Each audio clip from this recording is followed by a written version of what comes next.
Hey guys, अगर आपने हमारा चैनल सब्सक्राइब नहीं किया है तो चैनल को सब्सक्राइब कर लें और बेल आइकन का बटन प्रेस कर लें ताकि वीडियो से रिलेटेड जो हमारी नोटिफिकेशन है वो आपको समय से प्राप्त होती रहे। हे गाइस, कैसे हो आप सब लोग। मुझे उम्मीद है कि आप लोग सब अच्छे होंगे और अपने घर पे कुशल मंगल होंगे। गाइस, मैं आपके लिए फिर से एक नई वीडियो लेकर आ गया हूँ और जो हमारी आज की वीडियो होगी वो हिस्ट्री से रिलेटेड होगी और हिस्ट्री के MCQs होंगे। जैसे कि मैं आपको बताता हूँ गाइस, जो हमारी पिछली वीडियो थी वो थी वैदिक काल से संबंधित, यानी जितने भी वैदिक काल से संबंधित इंपॉर्टेंट क्वेश्चन हैं वो मैंने आपको उस वीडियो में कराए थे, ठीक है। और मतलब कि लगभग 30 क्वेश्चन मैंने उसमें कराए थे। ऐसे ही मैं अगली वीडियो लेकर आया हूँ जो कि आज की है हमारी। इसमें ही मैं 30 क्वेश्चन लेकर आया हूँ आपके लिए हिस्ट्री से। मैं जैसे कि आपको बता देता हूँ कि हिस्ट्री से रिलेटेड मैं धीरे धीरे आपके लिए टॉपिक वाइज MCQs लेकर आ रहा हूँ, ठीक है। अगर मैं थ्योरी वाइज आपको पढ़ाता हूँ तो उसमें थोड़ा टाइम लगेगा, लेकिन एग्ज़ाम के पॉइंट ऑफ व्यू से अगर देखा जाए, कम समय में अगर क्वेश्चन तैयार करने हैं तो वो MCQs अगर पढ़ोगे तो ज़्यादा अच्छा रहेगा। तो जितने भी एक्यूरेट MCQs हैं या फिर क्वेश्चंस बनते हैं पेपर में, टॉपिक वाइज मैं ऐसे ही वीडियो के थ्रू कंप्लीट करा दूंगा। तो आज की जो हमारी वीडियो होगी गाइज वो होगी जैनिज्म और बुद्धिज्म पे, यानी कि जैन धर्म और बौद्ध धर्म से रिलेटेड क्वेश्चन। जैसे कि हमने पिछली वीडियो वैदिक काल या हिंदू धर्म पौराणिक गाथाओं से संबंधित क्वेश्चन पे बनाई थी, ऐसे ही आज की हमारी वीडियो होगी जैन धर्म और बौद्ध धर्म पे।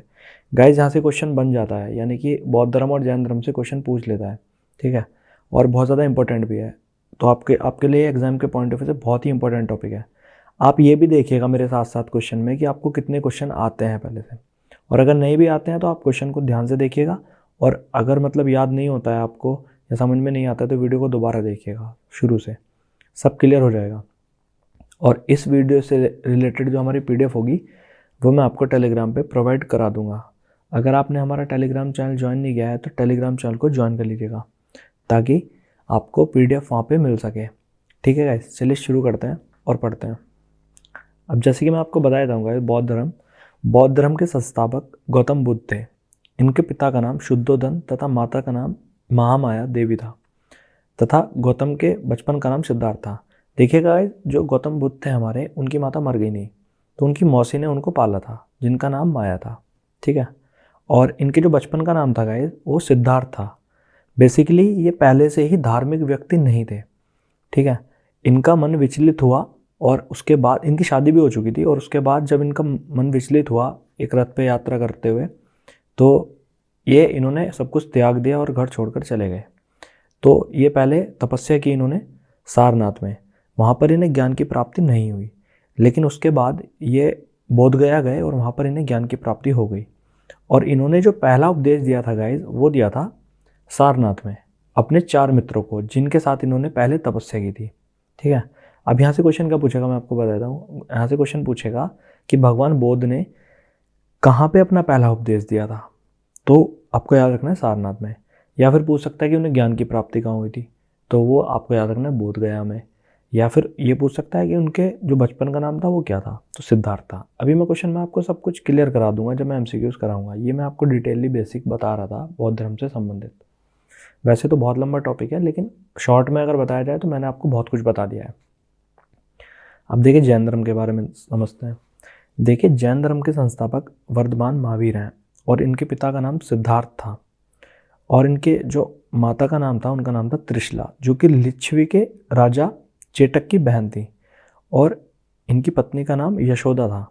देखिए, जैसे कि मैं आपको बता देता हूँ कि जो महावीर स्वामी थे वो जैन धर्म के 24वें तीर्थंकर थे, यानी कि अगर एक धर्मगुरु कहें तो 24वें थे, वो पहले नहीं थे, 24वें तीर्थंकर थे, ठीक है। अब इनकी जो माता का नाम था वो था त्रिशला, जो कि लिच्छवी के राजा यानी चेटक की बहन थी। और इनकी पत्नी का नाम देखिए, भगवान बुद्ध की जो पत्नी का नाम था उनका नाम था यशोधरा, और इनकी पत्नी का नाम था यशोदा। तो ज़्यादा डिफरेंस नहीं है, ठीक है, इसमें आपको कंफ्यूज नहीं होना है। और इनके पिता का नाम सिद्धार्थ था, और उधर भगवान बुद्ध के जो दूसरा नाम था बचपन का, उनका नाम सिद्धार्थ था। तो आपको कन्फ्यूज़न नहीं रखना है, ठीक है। चलिए आगे चलते हैं और क्वेश्चन को देखते हैं। देखिए, जैन धर्म के प्रथम तीर्थंकर जो थे वो ऋषभदेव थे। ऋषभदेव तथा अरिष्ट नेम का उल्लेख ऋग्वेद में मिलता है। जैसे कि मैंने आपको बताया गया, जो महावीर स्वामी हैं हमारे जैन धर्म के, तो वो जो थे वो 24वें थे, ठीक है। और जो पहले तीर्थंकर थे वो थे ऋषभदेव, ये क्वेश्चन में कंफ्यूज हो जाता है बच्चे कि उनको लगता है महावीर स्वामी जैन धर्म के पहले तीर्थंकर थे, लेकिन ऐसा नहीं है। पहले तीर्थंकर आपको याद रखना है कि ऋषभ देव थे, और पेपर में ये गलती बिल्कुल भी नहीं करनी है 1% भी। ठीक है, आपको ऑप्शन में देगा, महावीर स्वामी भी देगा और ऋषभ देव भी देगा, तो आप महावीर स्वामी वहाँ पे लगा दोगे, लेकिन आपको ये याद रखना है। अब जैसे कि मैं आपको बता देता हूँ गाइस, जैन धर्म में अहिंसा पर विशेष बल दिया गया है। इसमें कृषि व युद्ध में भाग लेने पर प्रतिबंध लगाया गया है, और जैन धर्म में पुनर्जन्म वक्र करना बाद में विश्वास करता है, और उसके अनुसार कर्म फली जन्म तथा मृत्यु का कारण है। अब इसका मतलब ये है कि गाइस जो जैन धर्म है उसमें बहुत ही कठोर नियम है। ठीक है, और जैसे कि आपको समझ में आ रहा होगा कि अहिंसा पर बिल्कुल भी बल नहीं दिया गया है, मतलब अहिंसा नहीं करनी है। कृषि और युद्ध भी नहीं करना है, मतलब कृषि इसलिए नहीं करनी है, आप सोचोगे कि क्यों रोक लगाई गई। देखिए, जब किसान हल जोतता है तो उसमें बहुत से कीड़े मकोड़े पंछी मर जाते हैं ज़मीन में, या फिर अपनी कृषि करता है उसमें। तो जैन धर्म में बिल्कुल ऐसा है कि किसी भी पक्षी को, इंसान को, मनुष्य को, किसी को सताना नहीं है, उसकी हत्या नहीं करनी है। तो आप सोच सकते हो कि कितने नियम कठोर हैं। और सबसे जो कठोर नियम था वो था ब्रह्मचर्य का। ठीक है, और महिलाएं इसमें मतलब रोक लगा दी थी कि महिलाएं इसमें नहीं हो सकती हैं शामिल जैन धर्म में। तो बहुत ही ज़्यादा कठोर नियम थे, इसी वजह से ये इतना विकसित नहीं हो पाया था। बौद्ध धर्म में भी पहले ऐसा ही था, लेकिन उसके बाद में धीरे धीरे जब शाखाओं में बढ़ गया बौद्ध धर्म, तो उसके बाद हीनयान, महायान ऐसे करके बढ़ चुका था। तो उसमें फिर महिलाओं को आज्ञा दे दी गई थी, यानी कि छूट दे दी गई थी कि वो महिलाएं भी बौद्ध धर्म को अपना सकती हैं। ठीक है, तो अभी यही बताऊंगा और आगे चलते हैं और क्वेश्चन पे समझते हैं। अब जो हमारा पहला क्वेश्चन होगा गाइस, जैन परंपरा के अनुसार जैन धर्म में कुल कितने तीर्थंकर हुए हैं? ठीक है, तो ऑप्शन आपके सामने इस प्रकार हैं, 20, 22, 24 या 14। तो जैसे कि मैं आपको बता देता हूँ गाइस, इसमें जो तीर्थंकर हुए हैं, जैसे कि लास्ट तीर्थंकर जो थे 24वें महावीर स्वामी थे, वो लास्ट थे। ठीक है, तो इसका जो सही आंसर होगा गाइस वो होगा सी, 24। अगले क्वेश्चन की ओर चलते हैं गाइस। त्रिपिटक धर्म ग्रंथ है जैन धर्म का, बौद्ध धर्म का, सिखों का या हिंदुओं का? तो गाइस जैसे कि आपको समझ में आ रहा होगा, मैं बता देता हूँ आपको, जो इसका सही आंसर होगा वो होगा बी, बौद्ध धर्म का। देखिए, त्रिपिटक एक पुस्तकें हैं ये बौद्ध धर्म की, जो कि हैं सूत पिटक, विनय पिटक और अधिमम पिटक। ये इन 3 पुस्तकों को त्रिपिटक कहा जाता है बौद्ध धर्म में। तो इसका जो सही आंसर होगा वो होगा बी। चलिए आगे चलते हैं और अगले क्वेश्चन की ओर देखते हैं। अगला जो क्वेश्चन है गाइस, बौद्ध में निम्न में से किस स्थान पर महापरिनिर्वाण मृत्यु प्राप्त किया? यानी भगवान बौद्ध जो थे उन्होंने कहाँ पर महापरिनिर्वाण प्राप्त किया, यानी उनकी मृत्यु कहाँ पर हुई थी? आपके सामने ऑप्शन इस प्रकार है, कुशीनगर, कपिलवस्तु, पावा या फिर कुंडग्राम। तो गाइस इसका जो सही ऑप्शन होगा वो होगा कुशीनगर। और कुशीनगर जो है वो यूपी में स्थित है, अभी के जो पूर्वांचल वाला क्षेत्र है वहाँ पर। चलिए गाइस आगे चलते हैं और अगला क्वेश्चन देखते हैं। किस शासक ने बौद्ध के लिए विख्यात विक्रमशिला विश्वविद्यालय की स्थापना की थी? तो ऑप्शन आपके सामने इस प्रकार है, महिपाल, देवपाल, गोपाल या फिर धर्मपाल। तो गाइस इसका जो सही ऑप्शन होने वाला है वो है धर्मपाल। देखिए, पाल डायनेस्टी का एक शासक था, इसने ही विक्रमशिला विश्वविद्यालय जो कि बौद्ध धर्म से संबंधित है उसकी स्थापना की थी। आपको ये याद रखना है गाइस, ये सभी क्वेश्चन पूछे जाते हैं पेपर में। ठीक है, तो आपको हल्के में नहीं लेना है कि ऐसे ही है, मैं वही क्वेश्चन लेकर आया हूँ आपके सामने जो बहुत ही ज़्यादा इंपॉर्टेंट है। और ऐसे ही धीरे धीरे टॉपिक वाइज ही हम पूरी हिस्ट्री को कंप्लीट कर देंगे MCQs के माध्यम से। इससे क्या होगा कि आपको आइडिया हो जाएगा कि क्वेश्चन कहाँ से बनते हैं टॉपिक से। चलिए आगे चलते हैं और अगला जो क्वेश्चन होगा गाइस हमारा, किसके द्वारा तृतीय बौद्ध संगति को संरक्षण प्रदान किया गया था? देखिए, मैं आपको जैसे कि बता देता हूँ क्वेश्चन को ऑप्शन बताने से पहले, कि बौद्ध धर्म की 4 संगति हुई हैं। जैसे एक अधिवेशन होता है ना, कांग्रेस का अधिवेशन, या अभी के फिलहाल में आप सत्संग कह लीजिएगा या भंडारा कह लीजिएगा हिंदू धर्म में। ठीक है, तो उसी समय पे मतलब जब बौद्ध धर्म स्थापित था भारत में, तो उस समय पे संगति हुई थी, 4 संगति हुई थी। ठीक है, तो तीसरी जो संगति थी वो किसके संरक्षण, किस राजा के संरक्षण के द्वारा प्रदान की गई थी? तो आपके सामने ऑप्शन इस प्रकार है, कनिष्क, अशोक, महाकश्यप या उपाली। तो गाइज जैसे कि मैं आपको बता देता हूँ, इसका जो सही आंसर होगा वो होगा अशोक। ठीक है, अशोक ने ही तीसरी बौद्ध संगति कराई थी। चलिए गाइज आगे चलते हैं और अगले क्वेश्चन की ओर बढ़ते हैं। अगला जो क्वेश्चन है गाइस हमारा, बौद्ध ग्रंथ पिटकों की रचना निम्न में से किस भाषा में की गई थी? ऑप्शन आपके सामने इस प्रकार है, संस्कृत, अर्धमागधी, पाली या फिर प्राकृत। तो इसका जो सही ऑप्शन होगा गाइस वो होगा पाली। अब देखिएगा, बौद्ध धर्म से संबंधित अगर आपके सामने भाषा से संबंधित क्वेश्चन आता है तो आपको पाली ही लगाना है, क्योंकि बौद्ध धर्म के जो अनुयायी थे वो पाली भाषा का ही उपयोग करते थे अपनी जीवन शैली में। शब्दों का या शब्दावली का विनिमय करने के लिए वो पाली भाषा का प्रयोग करते थे। चलिए गाइस आगे चलते हैं और अगले क्वेश्चन को देखते हैं। तो गाइस अगला जो हमारा क्वेश्चन है वो है, किस शासन के शासनकाल में नेपाल में बौद्ध धर्म का गमन हुआ? आपके सामने ऑप्शन इस प्रकार है, समुद्रगुप्त, अशोक, चंद्रगुप्त या फिर हर्षवर्धन। तो गाइस इसका जो सही ऑप्शन होगा वो होगा अशोक। अशोक के समय पर नेपाल में बौद्ध धर्म का गमन हुआ था। ठीक है, ये आपको याद रखना है। अगला जो क्वेश्चन है गाइस, सांची क्यों विख्यात है? चट्टान काटकर बनाए गए मंदिर के द्वारा, मतलब उसके लिए, या फिर सबसे बड़ा बौद्ध स्तूप है, गुहा चित्रकारी है, या अशोक के शिलालेख हैं?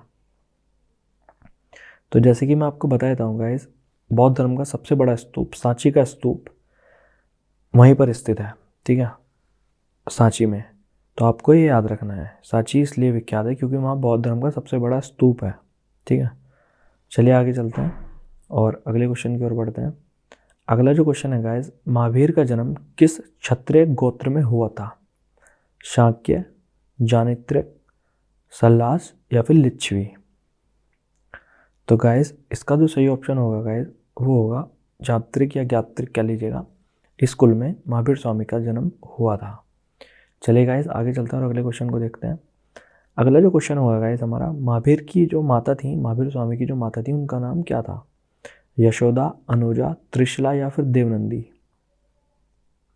तो जैसे कि मैंने आपको वीडियो के शुरू में ही बताया था, उनकी जो माता का नाम था वो था त्रिशला, जो कि लिच्छवी के राजा चेटक की बहन थी।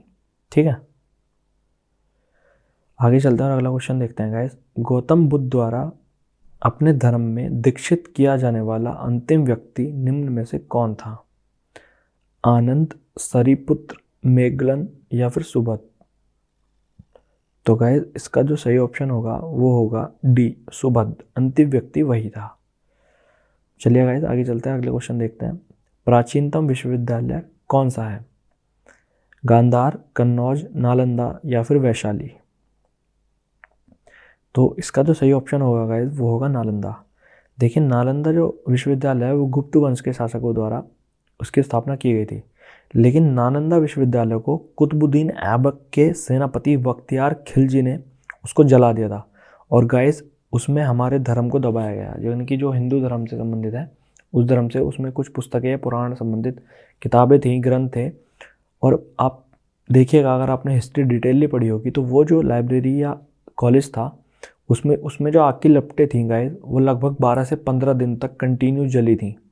यानी कि आप सोच लीजिएगा कि कितनी भीषण आग होगी और कितने मतलब महत्वपूर्ण उसमें ग्रंथ होंगे जो गुलाम डायनेस्टी ने हमारे जो धर्म है उसको दबाया गया या फिर हमारे ग्रंथों को जलाया गया, तो कितने महत्वपूर्ण होंगे या फिर किस तरह से उसमें आग लगाई गई होगी। ठीक है, लेकिन अभी ये समय बताने का नहीं है, मैं अभी क्वेश्चन पे चर्चा करता हूँ। जब हिस्ट्री से संबंधित गुलाम डायनेस्टी पढ़ाऊँगा तब मैं आपको बताऊँगा कि कैसे कैसे क्या क्या हुआ था। बहुत लंबी बात हो जाएगी। चलिए गाइस आगे चलते हैं और अगले क्वेश्चन को देखते हैं। अगला जो क्वेश्चन होगा गाइस हमारा, किस भाषा का ज़्यादा प्रयोग बुधवार के प्रचार के लिए किया गया? संस्कृत, प्राकृत, पाली या शेरशानी? तो इसका जो सही ऑप्शन होगा वो होगा सी। जैसे कि मैंने आपको बताया है कि बौद्ध धर्म से संबंधित अगर भाषा से संबंधित क्वेश्चन आता है तो आपको पाली लगाना है, क्योंकि वो पाली भाषा का उपयोग करते थे। चलिए गाइस आगे चलते हैं, अगला क्वेश्चन देखते हैं। महावीर की मृत्यु कहाँ हुई थी? यानी महावीर जो स्वामी थे उनकी मृत्यु कहाँ पर हुई थी? श्रवणबेलगोला, लुम्बिनी, कुलगुमले या पावापुरी? तो गाइस इसका जो सही ऑप्शन होगा वो होगा पावापुरी। उनकी जो मृत्यु हुई थी गाइस, या उन्होंने जो महापरिनिर्वाण प्राप्त किया था वो पावापुरी में किया था। अब श्रवणबेलगोला में किसकी मृत्यु हुई थी? देखिएगा, चंद्रगुप्त मौर्य जो थे उन्होंने जैन धर्म अपना लिया था। ठीक है, और उनकी जो मृत्यु हुई थी, देह जो अब उन्होंने त्यागा था कर्नाटक में श्रवण बेलगोला में, उन्होंने अपना देह त्याग दिया था चंद्रगुप्त मौर्य ने, जिन्होंने मौर्य वंश की स्थापना की थी। चाणक्य के जो शिक्षक मतलब शिष्य थे। ठीक है, आपको ये याद रखना है। चलिए अगला क्वेश्चन देखते हैं और चर्चा करते हैं। तो अगला जो क्वेश्चन होगा गाइस वो होगा बौद्ध धर्म और जैन धर्म दोनों में उपदेश किसके शासनकाल में दिए गए थे? बिंबिसार, अशोक, बिंदुसार या एकब? तो गाइस इसका जो सही ऑप्शन होगा वो होगा ए, बिंबिसार। ठीक है, सारे ही उपदेश उन्हीं के शासनकाल में ही दिए गए थे। चलिए गाइस आगे चलते हैं। और बिंबिसार जो थे गाइस वो अशोक के पिताजी थे। ठीक है, आपको ये भी याद रखना है। अगले क्वेश्चन की ओर चर्चा करते हैं। गौतम बुद्ध ने अपना प्रथम उपदेश कहाँ पर दिया था? बोध गया, लुम्बिनी, सारनाथ या फिर कुशीनगर? तो जैसे कि मैंने शुरू में आपको बताया था कि भगवान बुद्ध ने अपना पहला उपदेश सारनाथ में अपने 4 मित्रों को दिया था, जिनके साथ उन्होंने पहले तपस्या प्रारंभ की थी उन्हीं को, और उन्हें जो ज्ञान की प्राप्ति हुई थी वो बोध गया में हुई थी। इन दोनों में डिफरेंस आपको याद रखना है। ठीक है, चलिए गाइस आगे चलते हैं, अगले क्वेश्चन की ओर चर्चा करते हैं। अगला जो क्वेश्चन होगा गाइस, बौद्ध धर्म ग्रहण करने वाली पहली महिला कौन थी? यशोधरा, महामाया, महाप्रजापति गौतमी या फिर बिंबा? तो इसका जो सही ऑप्शन होगा गाइस वो होगा महाप्रजापति गौतमी। अब जैसे कि मैंने आपको बताया था गाइस, बौद्ध धर्म जैसे कि महावीर वो गौतम बुद्ध थे, उनकी माता थी माया, वो मर चुकी थी। उनकी मौसी गौतमी ने उनको पाला था। ठीक है, वो जीवित नहीं थी उनकी माता, ये उनकी सौतेली माँ थी, उनकी मौसी थी सगी। तो यही बौद्ध धर्म को अपनाने वाली पहली महिला थी, ये आपको याद रखना है। चलिए गाइस आगे चलते हैं। सिद्धार्थ या भगवान बुद्ध कह लीजिएगा, ज्ञान की प्राप्ति कहाँ पर हुई थी? वाराणसी, सारनाथ, कुशीनगर या फिर बोध गया? सॉरी गया हो गया, बोध गया। तो जैसे कि आपको मैंने बताया था वीडियो में, इसका जो सही ऑप्शन होगा वो होगा बोध गया। बोध गया अभी के जो बिहार वाला एरिया है, बिहार में स्थित है बोध गया। ठीक है, आपको ये याद रखना है। आगे चलते हैं गाइस, अगले क्वेश्चन की ओर चर्चा करते हैं। सर्वप्रथम शून्यवाद का प्रतिपादन करने वाले बौद्धिक दार्शनिक का क्या नाम था? असंग, वसुबंधु, नागार्जुन या फिर इनमें से कोई नहीं? तो गाइस इसका जो सही ऑप्शन होगा वो होगा नागार्जुन। देखिए, भारत का आइंस्टाइन कहा जाता था इनको, नागार्जुन को। ठीक है, तो इन्होंने ही पहले शून्यवाद का जो है प्रतिपादन किया था, आपको ये याद रखना है। अगले क्वेश्चन की ओर चर्चा करते हैं गाइस। किस एशिया की रोशनी कहा जाता है, यानी कि लाइट ऑफ एशिया किसको कहा जाता है? महात्मा गांधी को, गौतम बुद्ध को, माओ से तुंग को या फिर अकबर को? तो ये क्वेश्चन गाइस पूछा गया है प्रीवियस ईयर एग्जाम में, कंपटीशन में। तो भगवान बुद्ध को लाइट ऑफ एशिया कहा जाता है, आपको ये याद रखना है गाइस, और ये बहुत ज़्यादा इंपॉर्टेंट क्वेश्चन है, ये पूछ लेता है गाइस। अगला क्वेश्चन देखते हैं गाइस। दिलवाड़ा में जैन मंदिर का निर्माण किसने करवाया था? चोल शासकों ने, चंदेलों ने, चालुक्य सोलंकियों ने या फिर राष्ट्रकूट वंश ने? तो इसका जो सही ऑप्शन होगा गाइस, जो चालुक्य सोलंकी थे उन्होंने ही दिलवाड़ा में जैन मंदिर का निर्माण करवाया था। अब यहाँ से क्वेश्चन एक और पूछ लेगा, यहाँ से पूछेगा कि दिलवाड़ा में जो मंदिर है वो कौन से धर्म से संबंधित है? तो आपको याद रखना है कि वो जैन धर्म से संबंधित है। चलिए अगला क्वेश्चन देखते हैं। जैन परंपरा के अनुसार महावीर स्वामी कौन से नंबर के तीर्थंकर थे? पहले, 10वें, 8वें या फिर 24वें? तो जैसे कि मैंने आपको वीडियो में शुरू में बताया था कि जो महावीर स्वामी थे वो पहले नहीं थे, वो 24वें नंबर के तीर्थंकर थे। ठीक है, तो इसका जो सही ऑप्शन होगा वो होगा डी। चलिए अगला क्वेश्चन देखते हैं। अगला जो क्वेश्चन है गाइस, जियो और जीनो दो किसने कहा? महावीर स्वामी ने, गौतम बुद्ध ने, महात्मा गांधी ने या विनोबा भावे ने? तो इसका जो सही ऑप्शन होगा गाइस वो होगा महावीर स्वामी। ठीक है, उन्होंने ही यह सिद्धांत दिया था, जियो और जीने दो। ठीक है गाइस, चलिए आगे चलते हैं और क्वेश्चन की ओर बढ़ते हैं। जैन धर्म में पूर्ण ज्ञान के लिए क्या शब्द है? जिन, रत्र या केवल्य या निर्वाण? तो इसका जो सही ऑप्शन होगा वो होगा सी, केवल्य। पूर्ण ज्ञान जब प्राप्त हो जाता है व्यक्ति को जैन धर्म में तो उसको केवल्य कहा जाता है। ठीक है, इसका जो सही ऑप्शन होगा वो होगा सी। चलिए गाइस आगे चलते हैं और अगले क्वेश्चन की ओर चर्चा करते हैं। महावीर स्वामी का जन्म कहाँ हुआ था? कुंडलग्राम में, पाटलिपुत्र में, मगध में या फिर वैशाली में? तो इसका जो सही ऑप्शन होगा गाइस वो हुआ था कुंडलग्राम में। उनका जो जन्म हुआ था गाइस कुंडग्राम में महावीर स्वामी जी का जन्म हुआ था। तो इसका जो सही आंसर होगा वो होगा ए। चलिए गाइस आगे चलते हैं और अगले क्वेश्चन की ओर चर्चा करते हैं। कनिष्क के शासनकाल में चौथी बौद्ध संगति सभा किस नगर में आयोजित की गई थी? तो ऑप्शन आपके सामने इस प्रकार है, मगध, पाटलिपुत्र, कुंडलवन कश्मीर या फिर राजगृह। तो गाइस इसका जो सही ऑप्शन होगा वो होगा सी। ठीक है, कुंडलवन कश्मीर या श्रीनगर वाला जो एरिया है उस समय पर कनिष्क के द्वारा, कुषाण वंश का शासक था कनिष्क, उसमें चौथी बौद्ध संगति वहाँ पर आयोजित हुई थी। और जो उसकी स्थापना की है गाइस श्रीनगर की, वो अशोक ने की है। ठीक है, ये आपको याद रखना है। तो इसका जो सही आंसर होगा गाइस वो होगा सी, कुंडलवन कश्मीर। आगे चलते हैं गाइस, अगले क्वेश्चन की ओर चर्चा करते हैं। तो अगला जो क्वेश्चन है गाइस हमारा, निम्न में से किस नगर में प्रथम बौद्ध संगति सभा आयोजित की गई थी? नालंदा, गया, राजगृह या फिर बोध गया। तो गाइस इसका जो सही ऑप्शन होगा वो होगा राजगृह। राजगृह में गाइस अजातशत्रु नामक शासक के द्वारा पहली बौद्ध संगति कराई गई थी। ठीक है, और राजगृह में वो आयोजित हुई थी। यह आपको याद रखना है, मैंने सब कुछ आपको बता दिया है पहली बौद्ध संगति से संबंधित। ठीक है, चलिए गाइस आगे चलते हैं और अगले क्वेश्चन की ओर चर्चा करते हैं। निम्न में से कौन सबसे पूर्वकालिक जैन ग्रंथ कहलाता है? 12 अंग, 12 उपांग, 14 पूर्व या 14 उपपूर्व। देखिएगा ये बौद्ध धर्म के ग्रंथ हैं इस नाम के, 12 अंग, 12 उपांग, 14 पूर्व या 14 उपपूर्व। ये क्वेश्चन इंपॉर्टेंट है गाइस, तो आपको इस पर ध्यान रखना है। तो इसका जो सही ऑप्शन होगा गाइस वो होगा 14 पूर्व। 14 पूर्व पुस्तक सबसे पूर्वकालिक जैन ग्रंथ कहलाता है। चलिए गाइस अगले क्वेश्चन को देखते हैं और चर्चा करते हैं। जैन धर्म में श्वेतांबर और दिगंबर संप्रदायों में कब विभाजन हुआ था? चंद्रगुप्त मौर्य के समय पर, अशोक के समय पर, कनिष्क के समय पर या फिर इनमें से कोई नहीं।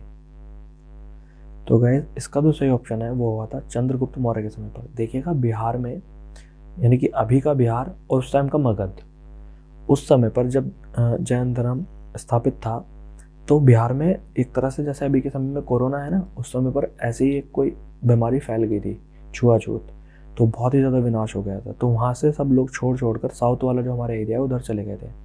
तो इस तरह से जो जैन धर्म के अनुयायी थे वो भी उधर की ओर प्रस्थान कर चुके थे।